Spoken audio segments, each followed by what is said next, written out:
urgencias y emergencias hipertensivas. Este es un tema muy frecuente, al igual que el síndrome coronario. Como patología cardiovascular es de bastante cuidado y por eso es muy importante que nosotros sepamos manejar a estos tipos de pacientes.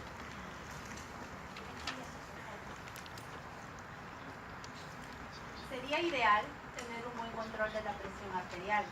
Para conocer por qué se afecta la presión arterial, también tenemos que tener de conocimiento que la presión arterial normal es igual a un gasto cardíaco por una resistencia periférica, ¿no? Una resistencia vascular periférica, en la cual hay una autorregulación normal si el paciente está estable.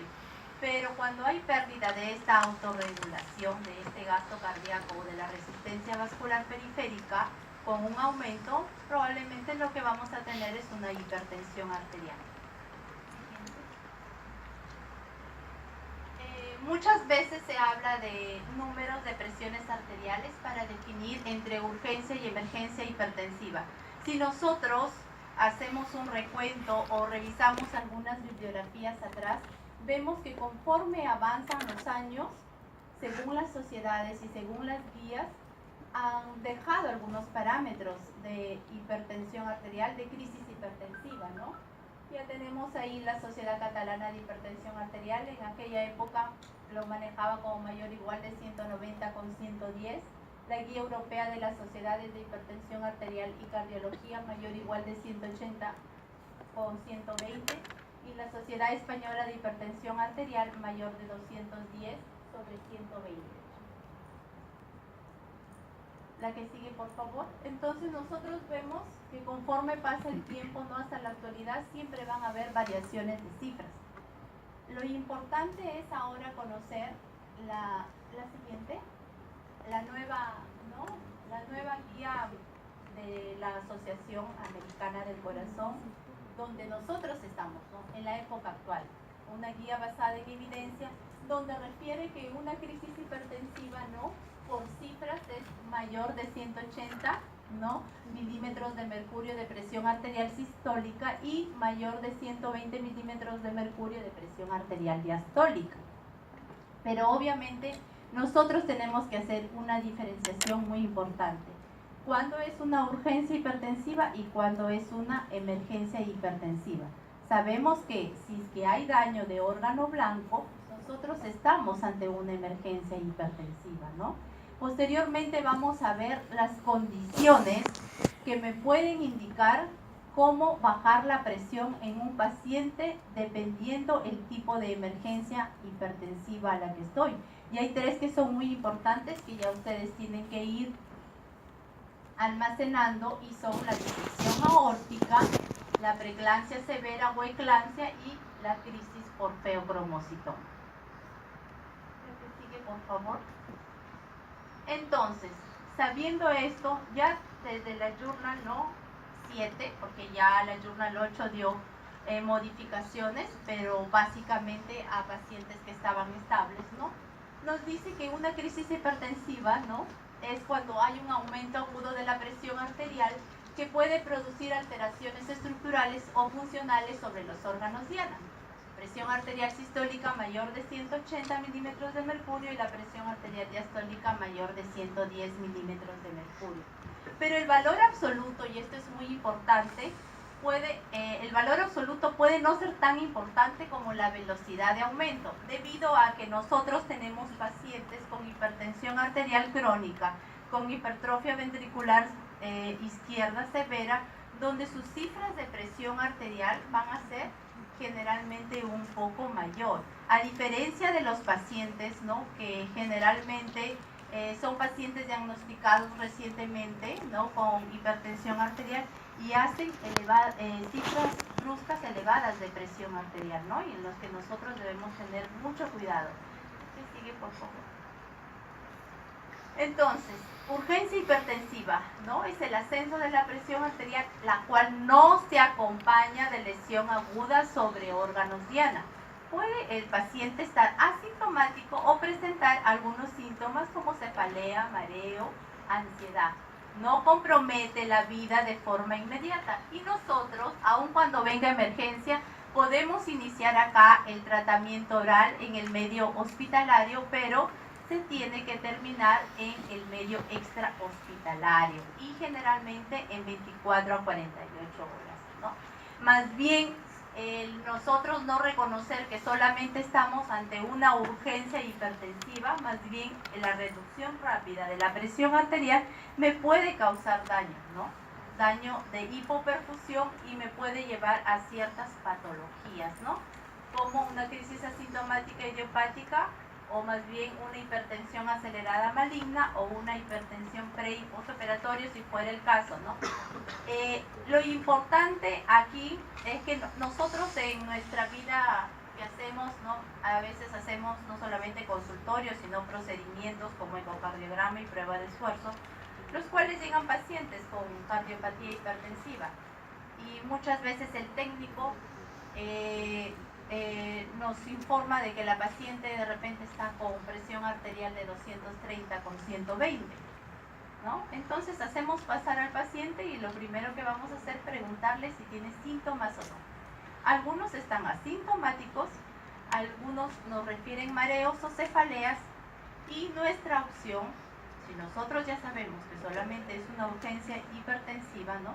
Sabemos que tenemos que darle tratamiento vía oral.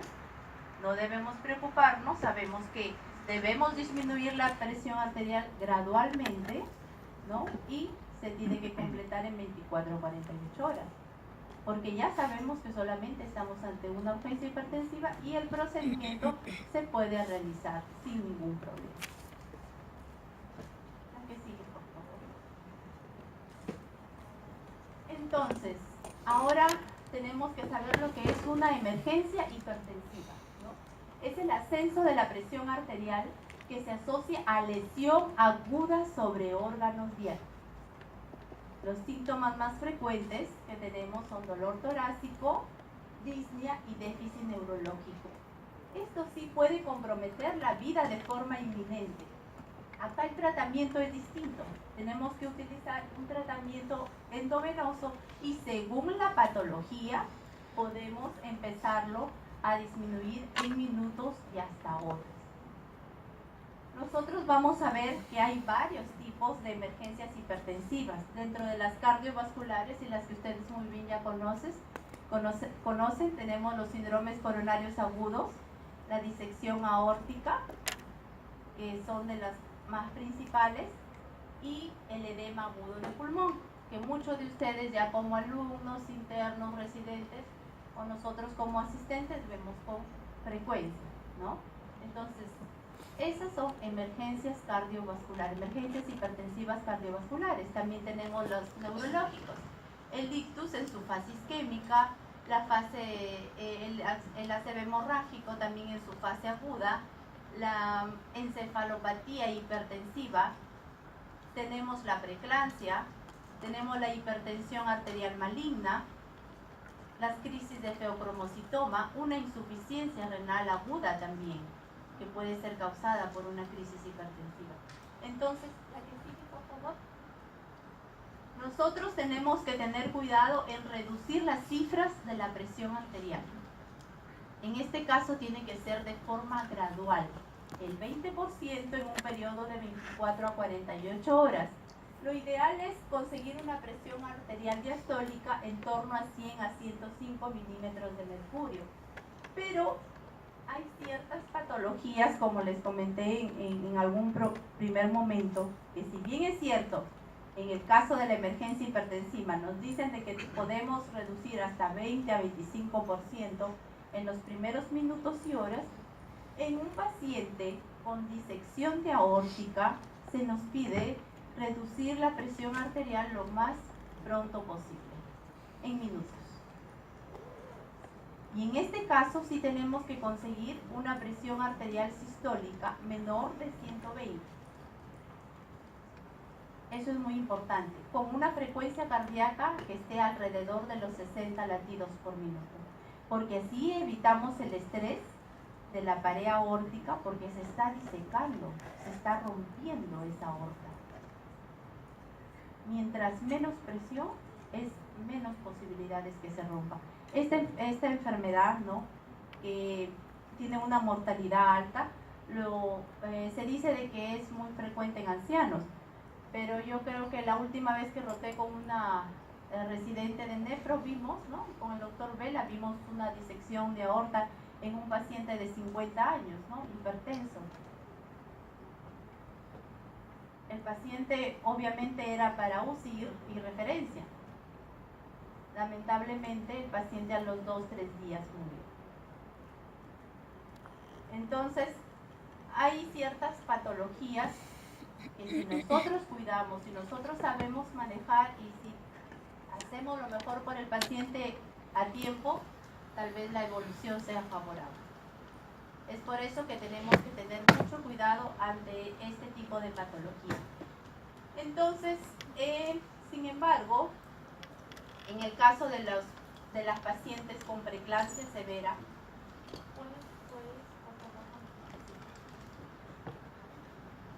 la anterior, por favor. En el caso de las pacientes con preeclampsia severa, que se dice de que las nuevas guías adoptan compresiones arteriales sistólicas mayor de 160 y la diastólica mayor de 110, se nos pide bajar la presión arterial sistólica, ¿no?, menor de 140. Aquí es distinto. En el caso de los pacientes con ACV isquémico en su fase aguda, vamos a tener que bajar la presión arterial, pero no de repente en el 20-25%, sino en el 10 al 15%. Y ya lo vamos a ver después por qué. Continuemos, por favor.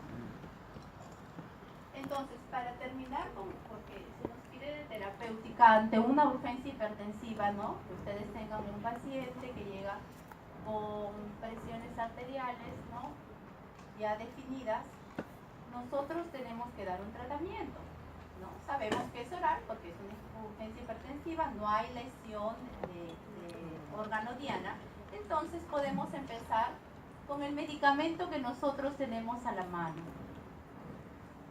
y que todos lo conocemos, y que es el captopril.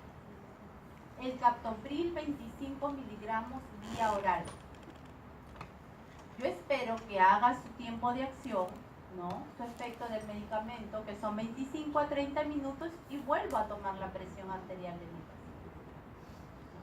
Si no ha bajado, puedo administrar una segunda dosis del medicamento. Luego, como ustedes no necesitan, porque no hay una emergencia hipertensiva, bajar rápidamente la presión, con que vaya empezando bajando el 10%, ¿no?, en esos primeros momentos, ustedes pueden continuar el tratamiento en casa. Obviamente, ya examinaron al paciente, ya le hicieron las preguntas respectivas, ya saben que no hay lesión de órgano diana, entonces puede ir a casa y restablecer su tratamiento oral. Muchas veces también se indica otro medicamento que nosotros lo tenemos a la mano, es la furosemida, de 20 miligramos. Nosotros vemos que también tenemos a los antagonistas del calcio, ¿no?, hidropiridídicos de larga duración, y que también se da, he visto, ¿no?, en algunos casos que empiezan en emergencia con amlodipino de 5 a 10 miligramos. Dentro de los beta bloqueadores, bueno, tenemos el bisoprolol 2.5 a 5 miligramos, ¿no?, carvedilol, que también nos ayuda, ¿no?, a bajar la presión, el abetalol oral, porque también hay labetalol endovenoso que nos ayuda para manejar la mayoría de las emergencias hipertensivas, pero este es el abetalol en su presentación oral, ¿no? Y así ustedes ven que nosotros, ¿no?, los residentes internos o los médicos generales podemos, ¿no?, actuar ante una situación de urgencia hipertensiva tranquilamente, sin desesperarnos, porque sabemos que no hay lesión de órgano diana y que se tiene que bajar gradualmente, es un tratamiento vía oral y el paciente lo tiene que terminar en su mundo extrahospitalario. Sigue, por favor. Entonces, ya hemos visto, ¿no?, nuevamente esto que es importante. Ya dejamos las urgencias hipertensivas y nos vamos a las emergencias hipertensivas. Como les dije, del 2007 de noviembre, la guía a la Asociación Americana del Corazón publicó, ¿no?, una guía y donde le da en parte tema a la crisis hipertensiva, ¿no?, a la emergencia, donde dice que si nosotros tenemos un paciente con emergencia hipertensiva es clase 1, que ese paciente tiene que ir a una unidad de cuidados intensivos. Muchas veces en nuestro medio no podemos, ¿no?, tenerlo en una unidad de cuidados intensivos, pero tal vez sí podemos tener un monitoreo estricto, mientras haya la posibilidad de que el paciente esté en una unidad de cuidados intensivos, ¿no? La que sigue, por favor. Entonces, ya les he mencionado, ¿no?, cuáles son las emergencias hipertensivas, las cardiovasculares, ¿no?, síndrome coronario agudo, edema agudo de pulmón, disección aórtica aguda, las neurológicas nuevamente, encefalopatía hipertensiva, el ictus isquémico fase aguda, la hemorragia intracraneal fase aguda, y tenemos otras, ¿no? Nosotros con mucha frecuencia vemos pacientes con preeclampsia grave o eclampsia, hipertensión arterial maligna, tal vez los internistas o los médicos emergenciólogos, ¿no?, lo ven con mayor frecuencia, la insuficiencia renal aguda, exceso de catecolaminas circulantes, y también vemos las perioperatorias, que son las que nos llaman a nosotros por interconsultas con frecuencia, ¿no?, y de las que vamos a hablar posteriormente. La que sigue, por favor. Entonces, si estamos ante una emergencia hipertensiva, el cual ha causado daño neurológico, un paciente con accidente cerebrovascular isquémico, yo tengo que tener mucho cuidado en la reducción de la presión arterial. Si bien es cierto, emergencia hipertensiva es reducción rápida, pero controlada y dependiendo la patología.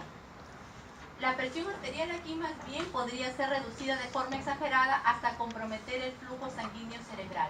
¿Cuándo nosotros debemos bajar la presión arterial en pacientes con accidente cerebrovascular isquémico? Cuando las cifras de presión arterial sistólica sean mayores de 220 y la presión arterial diastólica mayor de 120. ¿Por qué? Ustedes lo saben, al haber un ACV isquémico hay una zona de penumbra, hay una zona de isquemia.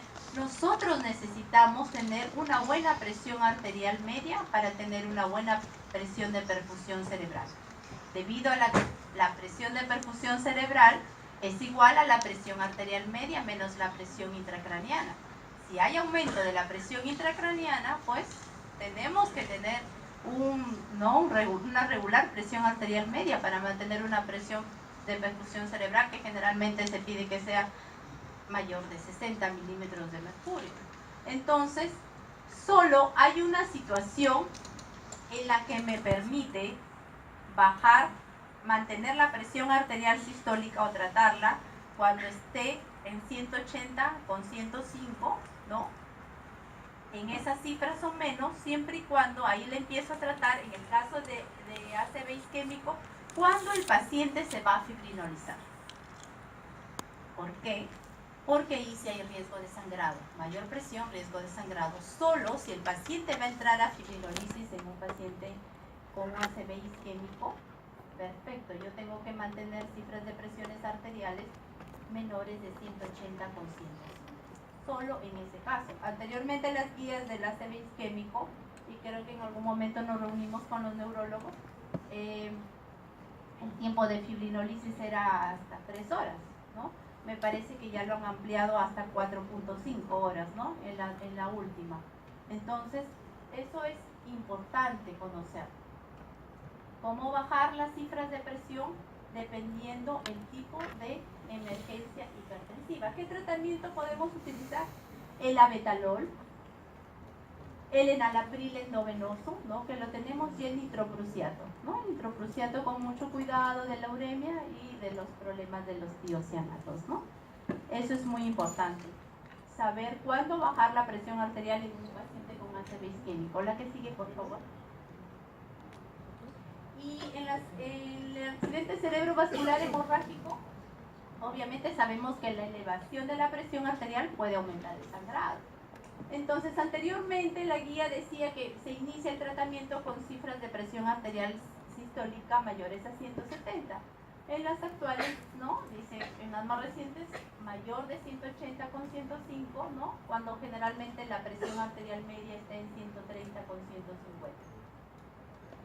Por lo mismo, lo mismo anteriormente hablado, también hay que tener en cuenta mantener una presión de perfusión cerebral.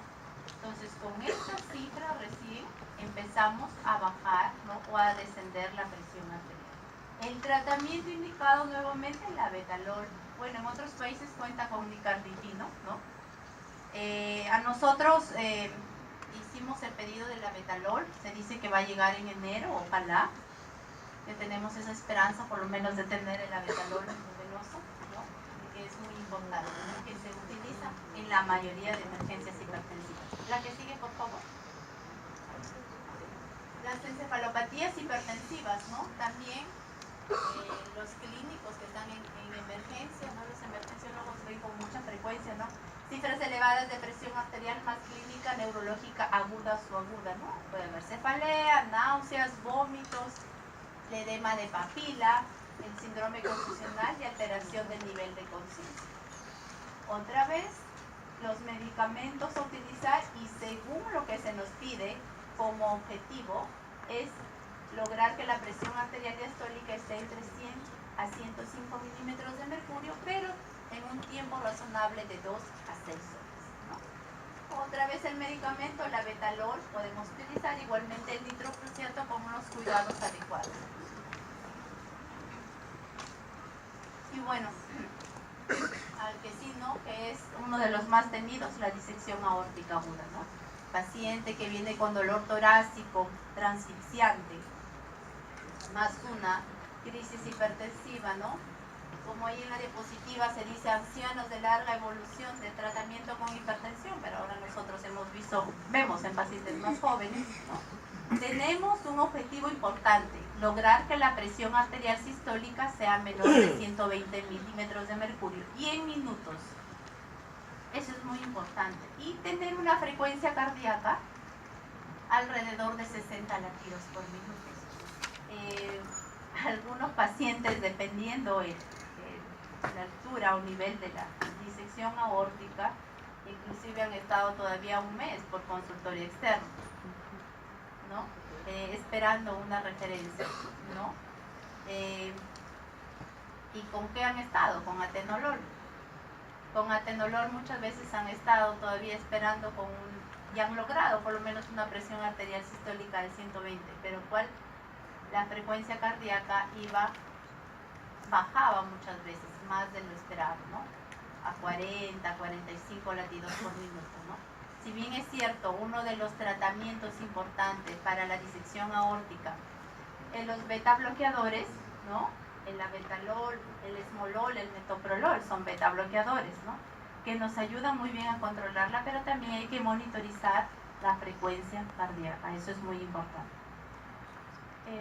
Vasodilatadores, podemos utilizar el nitroprusiato, el fenoldopán, el nicardipino, ¿no? Nosotros tenemos solamente el nitroprusiato y lo ideal también sería tener el fenoldopán, que es un medicamento que en otros países lo utilizan muy bien y da buenos resultados, pero no lo tenemos, ¿no? Y lo que nosotros también vemos, ¿no? De las cardiovasculares, ¿no? Es un síndrome coronario agudo, ¿no? Como una emergencia hipertensiva, donde se nos pide descender, si bien es cierto, la presión arterial en un 20%, pero en un periodo de 1 a 3 horas. El doctor Bell ha hablado muy bien del síndrome coronario y todas sus implicancias, y que ustedes que ahora están muchos en la parte extrahospitalaria sepan distinguir, ¿no? Con la sintomatología, la posibilidad de que ese paciente se esté infartando. Si ustedes lo saben distinguir y referir, van a hacer mucho por esa vida, y es muy importante, ¿no? El edema agudo de pulmón, ¿no? Que nosotros también lo vemos, ¿no? Con frecuencia por insuficiencia ventricular izquierda, una crisis hipertensiva, me da un edema agudo de pulmón, que posteriormente ya lo van a hablar. Les había comentado ya que la preeclampsia severa, ¿no? Generalmente hablamos cuando la presión arterial está en 160 con 110 y se nos pide bajar las cifras a 140 con eurismo. En pacientes con insuficiencia renal aguda se dice de que hay que descender entre el 10 al 20%, pero en las primeras 24 horas. En las primeras 24 horas tenemos todo un día, ¿no? Y los pacientes que generalmente cursan con hipertensión arterial maligna se dice que están con cifras de presión arterial diastólicos mayores de 130. Y el objetivo es reducir esta presión arterial diastólica entre 100 a 105, pero durante las 2 a 6 horas. Como ustedes están viendo, según la patología, según la emergencia hipertensiva, ¿no?, la reducción puede ir desde un 10 a 15%. En algunos pacientes, como la disección aórtica, pronto, rápido, mientras que otros va a ser más lento, ¿no? Como por decir el isquemia. Y eso es importante que ustedes lo sepan. Una insuficiencia renal aguda. ¿La que sigue, por favor? Y a nosotros nos llaman con mucha frecuencia en los preoperatorios, ¿no? O los pacientes que van a ser intervenidos y que, bueno, antes de entrar a sala, antes de la cirugía, están con presiones arteriales mayores de 180%. Solamente, a veces, hace como dos, tres sesiones anteriores que tuvimos reunión clínica con la residente de anestesio, ¿no? Decíamos que esa guía decía que solamente en ese caso, cuando tiene mayor de 180 con 110, se aplazaba la cirugía, ¿no? Y si la presión arterial ya cuando está en cirugía más bien es mayor de 180 con 105, pues tenemos que dar tratamiento, ¿no? Obviamente la betalol, nitroglicerina, nitroprusiato. Pero ¿qué dice la Asociación Americana del Corazón, no? Dice de que ahora ha bajado un poco esas cifras y dice que cuando la presión arterial es mayor de 160 con 90 o hay elevación del 20% del preoperatorio que persiste por más de 15 minutos, sigue persistiendo a pesar del tratamiento por más de 15 minutos, se aplaza la intervención. Son, como les dije en un principio, son cambios. Son cambios que se dan según las nuevas guías, pero el criterio clínico y el juicio clínico es muy importante también. Otro tipo de emergencia hipertensiva tenemos las crisis adrenales, ¿no?, secundarias a feocromocitoma, interacción de fármacos, intoxicación por cocaína, ¿no?, en los cuales el tratamiento acá es, la reducción es del 20%, pero en 2 a 3 horas, y el tratamiento es con fentolamina y nicardipina, que en realidad nosotros no contamos por ahora. Pero sí es bien importante que lo tengamos en cuenta y que, bueno, algunas especialidades, ¿no?, también lo manejan bien, ¿no?, como en el caso de endocrinología, ¿no?, que también podría manejar muy bien. Adelante. Entonces nosotros ya hemos visto cuáles son las emergencias hipertensivas, y para ciertas emergencias hipertensivas nosotros estamos viendo que hay medicamentos que son los fármacos de elección.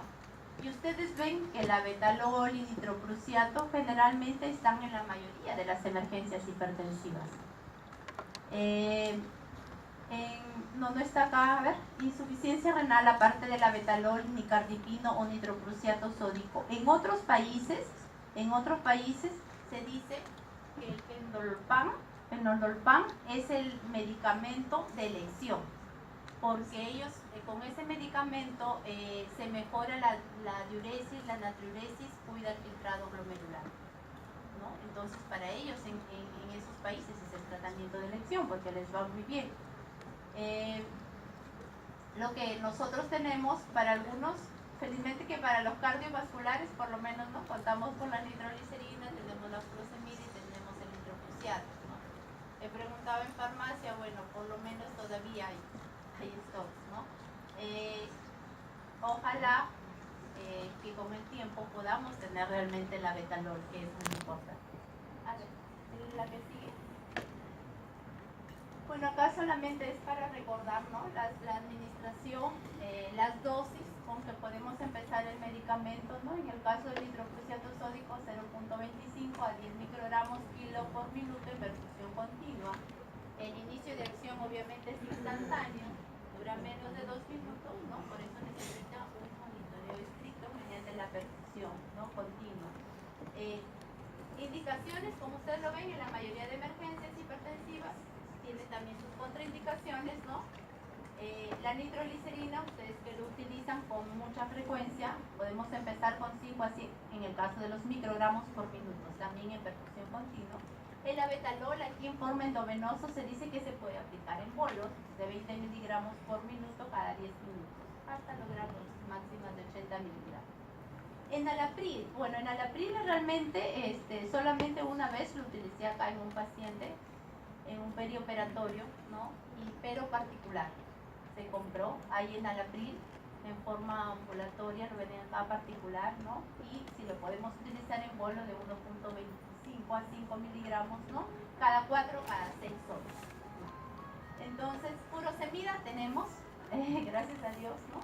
Se puede empezar con dosis de 40 a 60 miligramos. Utilizamos con mucha frecuencia en el edema agudo de pulmón asociado a la nitroglicerina. ¿A qué sirve, por favor? Entonces, no olvidar, por lo menos, emergencia hipertensiva, tratamiento endovenoso, puede ir según la patología de tratarlo desde minutos a horas, requiere monitorización continua. En algún momento me gustaría por lo menos tener esos 4 medicamentos, el nitroprusiato sódico, la nitroglicerina, el enalapril y el abetalol, que estén continuamente aquí porque nos ayuda a cubrir la mayoría de emergencias hipertensivas, ¿no? A eso aspiramos, ¿no? Y ojalá se pueda. ¿La que sigue? ¿No? ¿La que sigue? ¿La que sigue? Bueno, muchísimas gracias. Yo sé que es un tema muy amplio, pero tenemos que seguir leyendo, seguir investigando, porque siempre va a salir algo. Gracias.